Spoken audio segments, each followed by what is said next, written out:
Hello, and thank you for watching the Academy.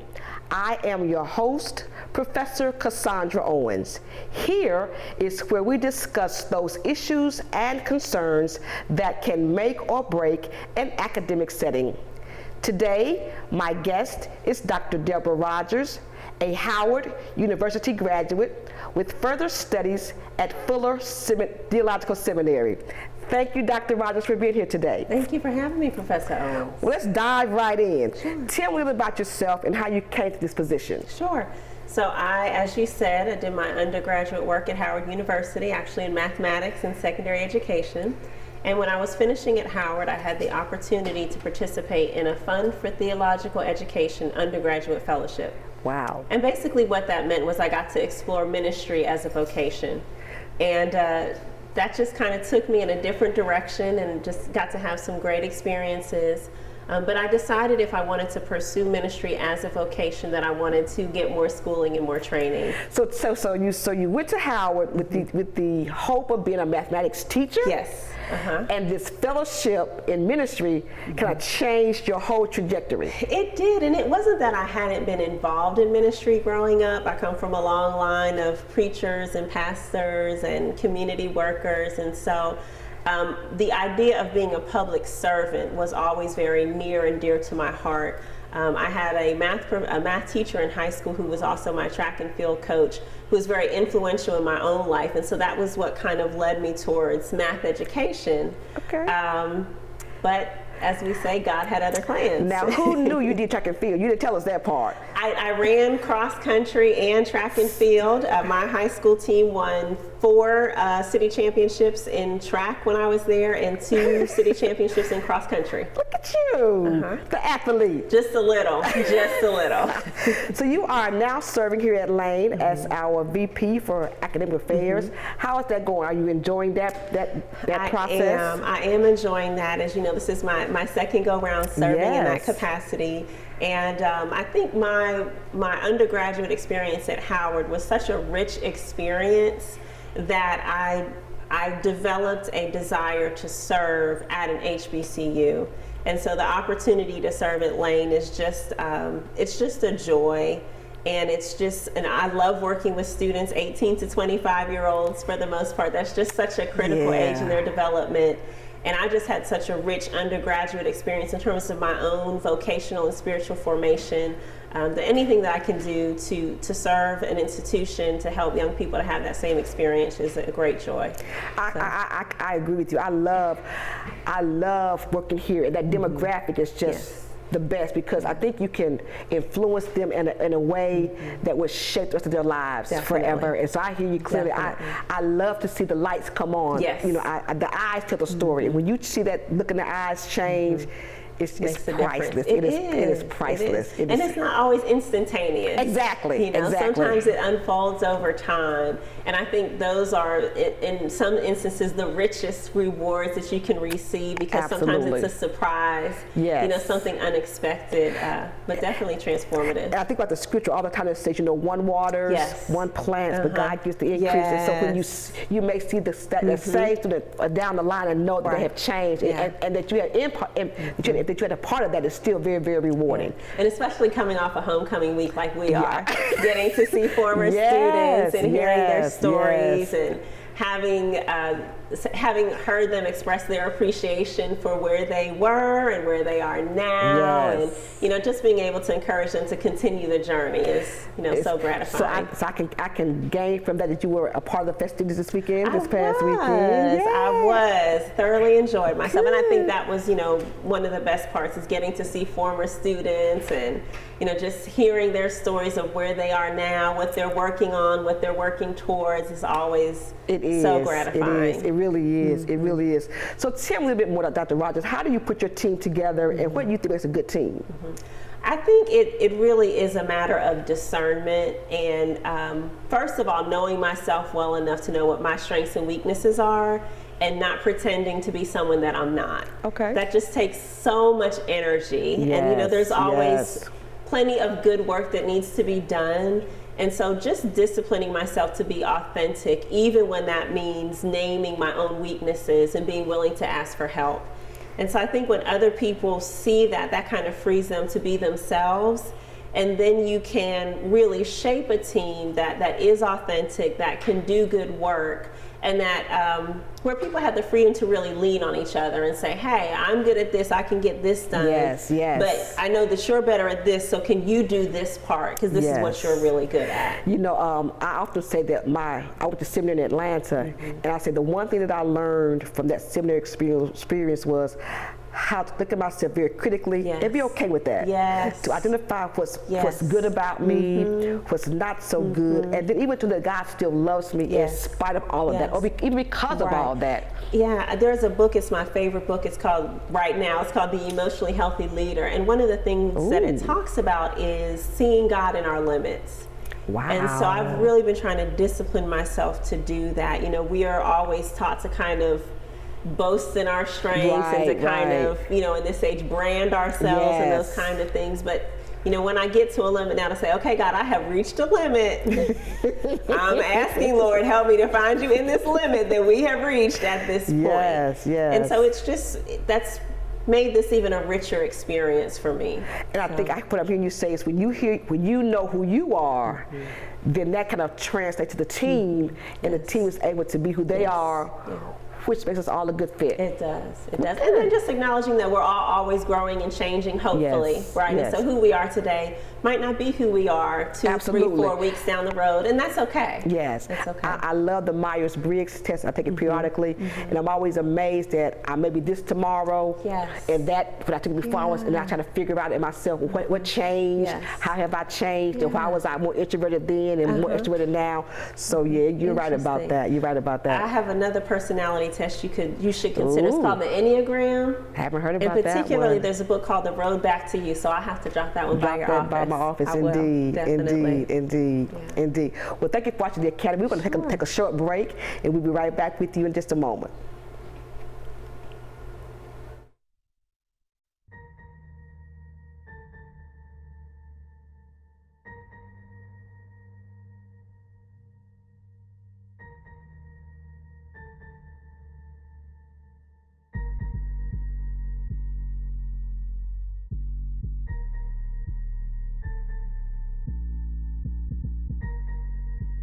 Lights, camera, action. The Mass Communication Department needs help. All students are welcome to help out with the production of the Coach Burrows Show every Monday. Any help would be appreciated.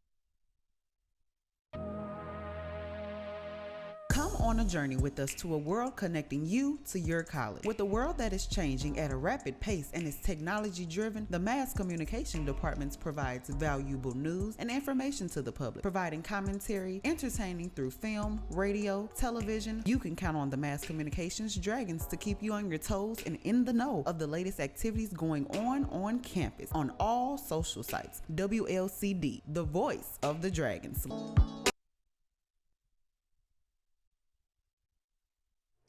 Welcome back to the Academy. I am your host, Professor Casandra Owens, here with my guest, Dr. Deborah Rogers. Dr. Rogers, tell me a little bit about the academic programs here at Lane. Sure. We have 3 academic divisions: Liberal Studies and Education, Natural Physical Sciences and Mathematics, and Business and Behavioral Sciences. So those are our 3 broad divisions. And how many majors make up those 3 divisions? Sure. We have a number of different majors that we offer here at Lane. They include mathematics, biology, chemistry, physics. I'm going to try and name them all for you. History, business, sociology, and then we have interdisciplinary studies. We have a French major. We have an English major.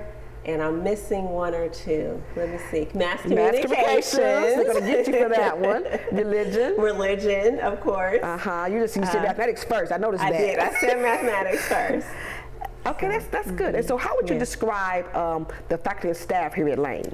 I would say that our faculty and staff are very nurturing, very caring, but they also have high standards as well. And we really do try and walk with our students over their 4-year journey and really help them to discern not only who they are academically, but who they are holistically. Yes. So spiritually, mentally, and emotionally.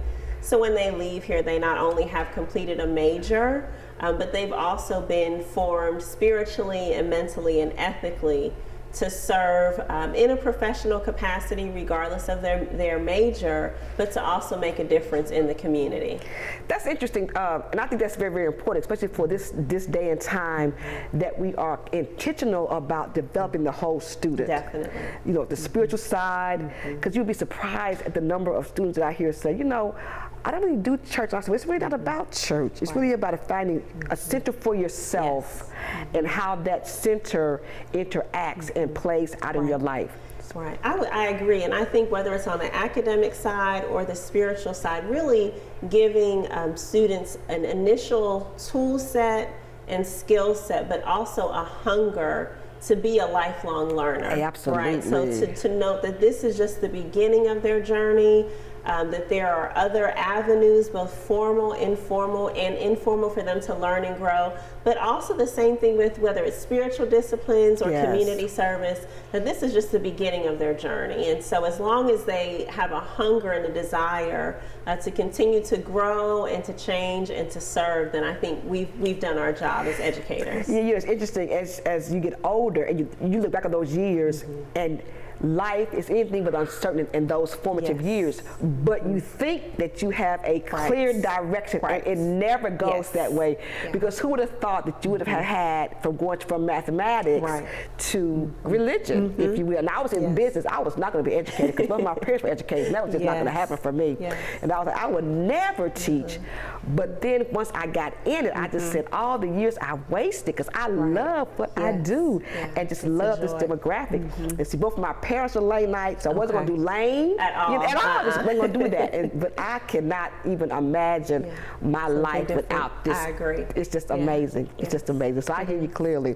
So tell me, Dr. Rogers, when you think about your success as a academic dean or vice president, what do you think has made you successful in this arena? I honestly think that it's my own commitment to being a lifelong learner, and just always saying there's always more that I need to learn and more that I need to grow.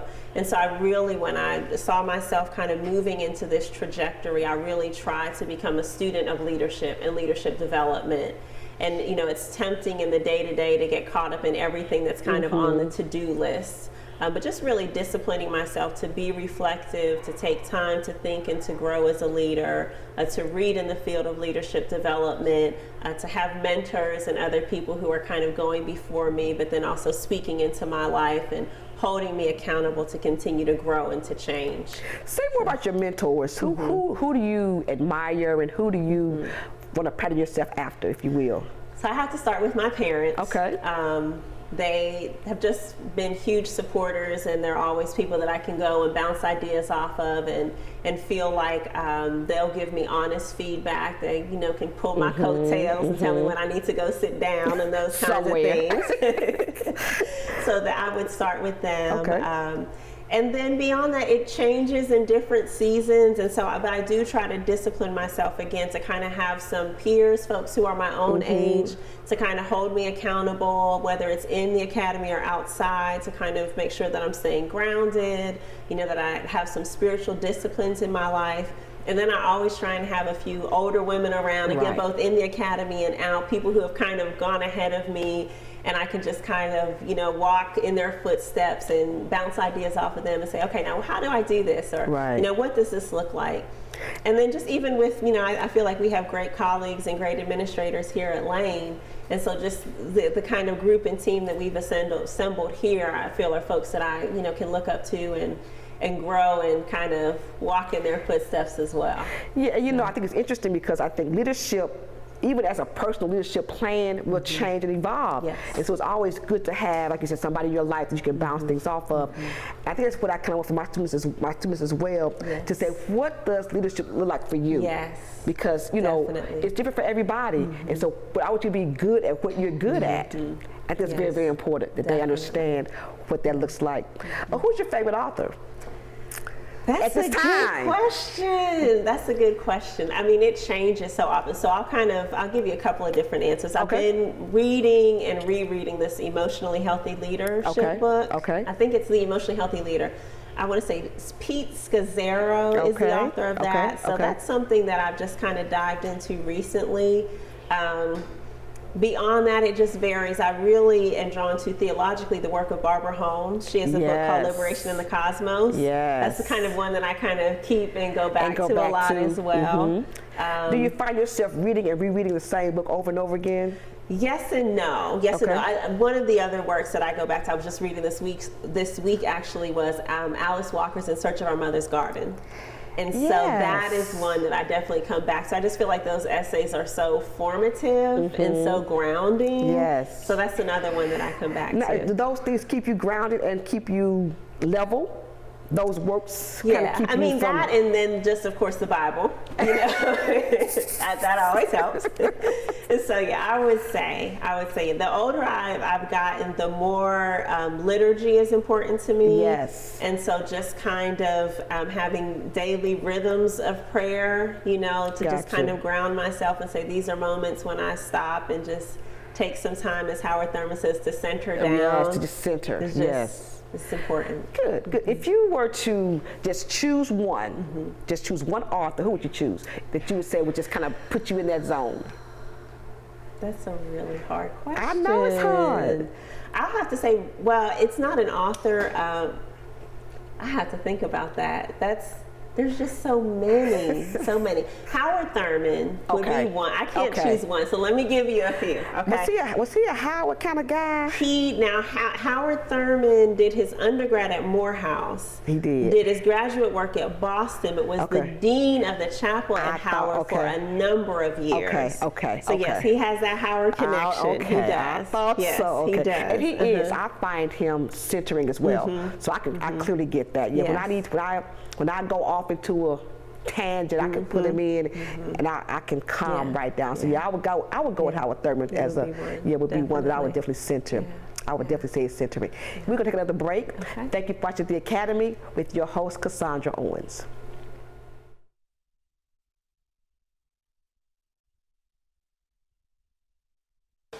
Why are you doing all this speeding? What time you gotta be there, huh? You ain't James Bond. You ain't some GTA character. You are not on Fast and Furious, okay? This is real life, and you are a normal pedestrian. Look at a speed sign, all right? Turn off that radio. Pay attention so you don't end up killing somebody like this fool almost did to me. This message is sponsored by Lane College, the power of potential. And remember, drive carefully. Come on a journey with us to a world connecting you to your college. With a world that is changing at a rapid pace and is technology driven, the Mass Communication Department provides valuable news and information to the public, providing commentary, entertaining through film, radio, television. You can count on the Mass Communications Dragons to keep you on your toes and in the know of the latest activities going on campus, on all social sites. WLCD, the voice of the Dragons.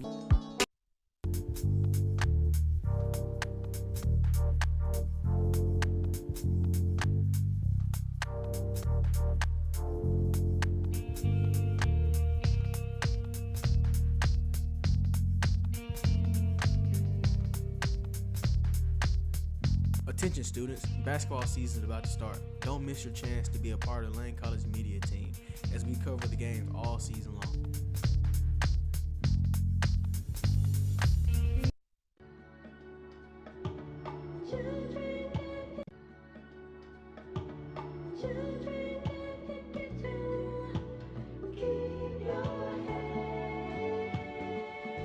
La música de Harry Fraud.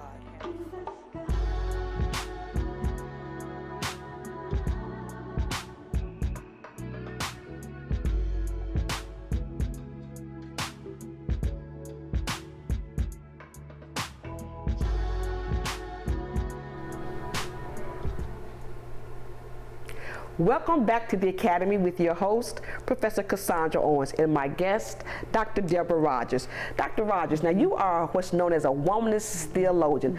Please tell my audience what that means. Sure. So I think what I would start by saying is I don't know that I would say that I'm a womanist theologian. I would more so say that I'm a theologian who has been definitely formed and shaped by womanist thought and womanist theology. Okay. And that's something that I draw heavily on, both in my academic work, in my administrative work, and in my personal life as well. Okay. And the term womanist actually comes from Alice Walker's book, In Search of Our Mother's Garden. Yes. She has a definition of it in the preface of the book. But that term has really broadened to mean so many things, and particularly in the field of theology, African American women found themselves using God language that was shaped particularly by their unique experience based on race, class, and gender, in ways that was different and that could not be accounted for either in Black theology or feminist theology. Absolutely. And so that is particularly helpful. And you and I were just talking about the difference between theory and practice. Yes. And I think for me, womanist theology has been empowering to me in very practical ways, not just in theoretical ways. And so that's the thing that kind of brings it to life for me. So do you think that the womanist theology and African American women have a unique or special kind of connection that other women won't understand? Is that a fair statement? I'm not sure. I don't know. I think we all have a unique experience of God. Okay. And so I think when we talk about theology, there was a time when theology that was done by white men, we just called theology. Right. And so that was what was considered normative. And I think that we've come to a day and age where we are acknowledging other voices. Yes. And saying that when we experience God, or when we locate ourselves in Scripture, the way that we see ourselves is shaped by the uniqueness and distinctness of our experience, particularly as women of color and African American women, as it relates to race, class, and gender, and the ways in which race, class, and gender have been used to oppress women of color, both here in the United States and throughout the African diaspora. Absolutely. And I think I find it, I was with Jackie Grant at ITC, who was a huge womanist theologian. And you're right, she's very, very empowering, because I never thought of myself as a voice in Scripture until I met her. And she said, oh yeah, we have a voice.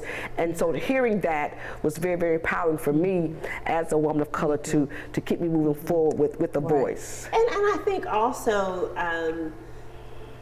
engaging Scripture critically, because I think there are ways in which, particularly for African American women, when we read ourselves in the text, our intent may be, or our natural leaning may be, to see ourselves in the sacrificial passages of text without offering any sort of critique, but to say that there are justice narratives, right, in Scripture, and we ought to see ourselves in those narratives as much as, if not more than, in sort of the sacrificial passages, Absolutely. And thanks for saying that, because I think that's very, very important.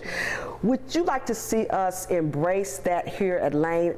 Maybe just have more conversations around that, or even offer courses in that discipline, if you will, if you want to call it that. Well, our colleague, Dr. Stewart, I believe, does a great job in sociology in terms of teaching womanist and feminist theories.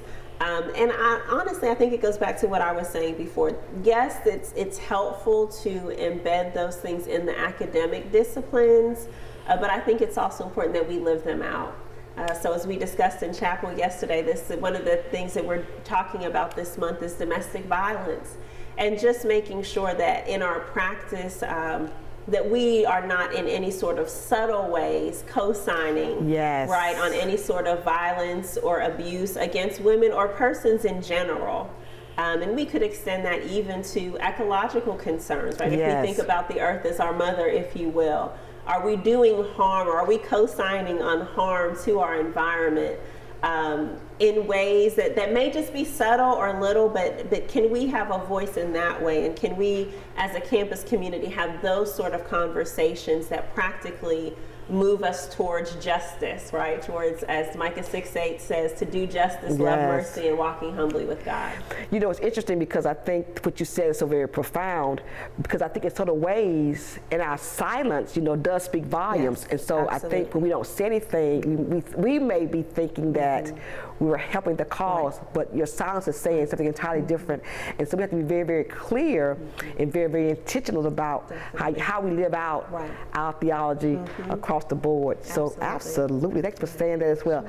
I would love to explore that a little bit more. I think that would be interesting to see how that plays out. I don't think enough of us across the campus, I think those in sociology may get that, but I think also those in religion or even in French would love to know more about the whole womanist theology piece and what women, African American men or women have gone through and what they think their voices will look like. So I think that'd be an interesting conversation to have. That'd be interesting. Not a course, but just a conversation. Definitely. I think. Yeah, I think we'll have so. to explore that further. I think so. I think you have to right. I think we just hit something there. Tell me what you think about Lane that makes it special to you. You know, as we talked about earlier, we just came from our homecoming festivities, and there were two events in particular that really, for me, helped to kind of map the trajectory of Lane's past, present, and future. Okay. And the first was our presidential luncheon, where our honorees included our late president, Wesley Cornelius McClure, as well as Anna Cook, and then Mrs. Yarborough, who is still living. Yes. And just hearing Mrs. McClure, Anna Cook's daughter, and Mrs. Yarborough talk just reminded me that there's a rich history here. And I think HBCUs have done a great job of allowing us to be grounded in the past and in this deep and rich history while continuing to evolve and move forward. And I think we need to find a way to continue to live in that tension. Okay. You know, to not disregard the past, but to continue to place ourselves in that trajectory, to honor that history in a very deep and reverent and excellent way, while we continue to transform and evolve and innovate and move forward. And the second one? Oh, Mr. Sampson's. I got so caught up in thinking about them. Mr. Sampson's celebration for his 50th year of service here at Lane. And again, just kind of hearing the stories and seeing the different roles that he's played and, you know, the excellent standards that he had for band members. One alum got up and talked about how he had been kicked out the band 7 times. And it just delighted my heart because, you know, we do have to have that standard of excellence and that discipline and that rigor, but it's not done out of spite or any malicious intent. It really is done out of love and, you know, correcting students and making them better. And that it's just a delight to kind of stand in the richness, right, of that history, but then to continue to be called forward to something new and better and you know, it's transformative. interesting about Mr. Sampson because my parents were Lane Knights, and so that my dad worked here, and that band was excellent. People would come from miles around to see that band, and this is even before the March of 100 and the SWACs. You know, that's I mean, just amazing to just see it. It was just amazing. So I agree. One last question, Dr. Rogers. Who would you want your legacy to be here at Lane? That's a good question. I think that we developed ethical and excellent leaders. Okay. You know, that when students leave Lane, they leave as leaders. They leave as individuals who are called and can articulate an emerging call. That they serve with excellence wherever they are and that they serve with integrity. Yes, that's my thing as well. I want them to know who they are as individuals. Absolutely. As individuals. So thank you so very much for sharing with us this evening. You have been a wealth of knowledge. I have gained so much from you being here. Thank you all for watching the Academy. And as always, as I leave you with these words. I wish you the faith to move mountains, the courage to walk on water, the love of God, the love of neighbor, and the love of yourself. You have been watching The Academy with your host, Professor Casandra Owens. Thank you so much for watching, and we'll see you real soon.